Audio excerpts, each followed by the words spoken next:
Humanité, lève-toi. Dans ce voyage immobile, au-delà des paradigmes de l'âme incarnée, s'ouvre à nous un monde ignoré, occulté.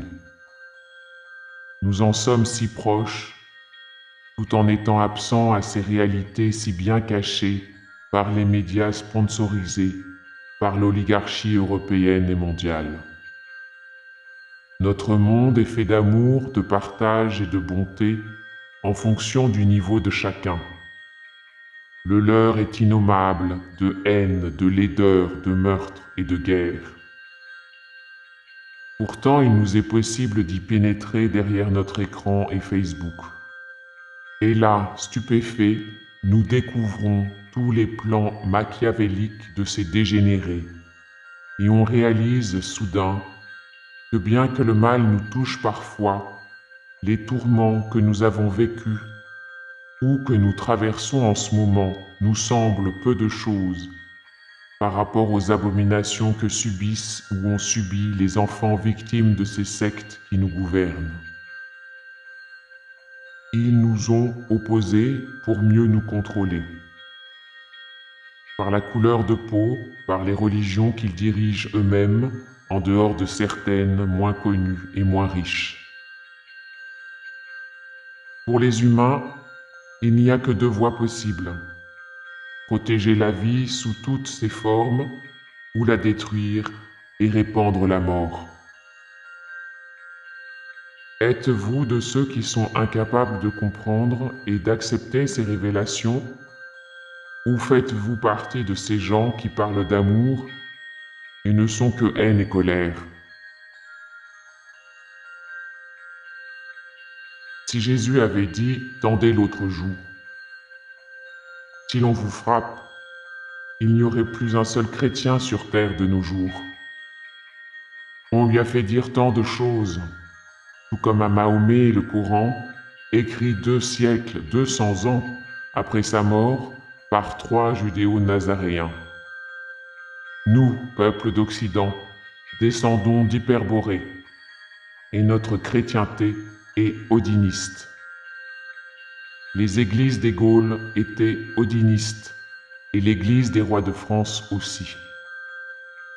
Ceux qui se prétendent royalistes et font partie de l'église juive romaine sont des ânes. Les véritables initiés sont chrétiens odinistes. De même, ceux qui crient haut et fort qu'ils sont des pagans sans foi ni loi sont des ignorants qui jouent aux barbares. Ils font du folklore. Et les autres, les néo-nazis, sont manipulés par les véritables nazis qui nous gouvernent. Ceux qui, au nom de l'humanité, veulent anéantir les barbares cannibales de cette oligarchie planétaire sont attaqués de toutes parts. Les lanceurs d'alerte ont toujours été la cible des serviteurs du chaos. Julian Assange, Stan Mayo font partie des guerriers qui combattent, à leur façon, ces ennemis des peuples. Mais des millions d'autres les suivent et tentent de les imiter par les moyens dont ils disposent. De nombreux humains vont rejeter ces horribles vérités, car leur psychisme est trop faible. D'autres voudront les anéantir. Oui, mais comment? Il a fallu des décennies pour réveiller les consciences du petit peuple que l'on pressait comme un citron. Les humains, dans la majorité, éreintés par leur travail d'esclaves, drogués par de la nourriture frelatée, l'alcool, les drogues et le sexe sale, sont persuadés d'avoir raison de leur point de vue personnel.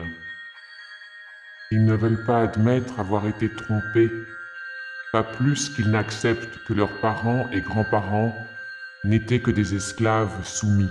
Il faudra bien qu'ils admettent ces vérités, sinon ils perdront la raison ou se suicideront.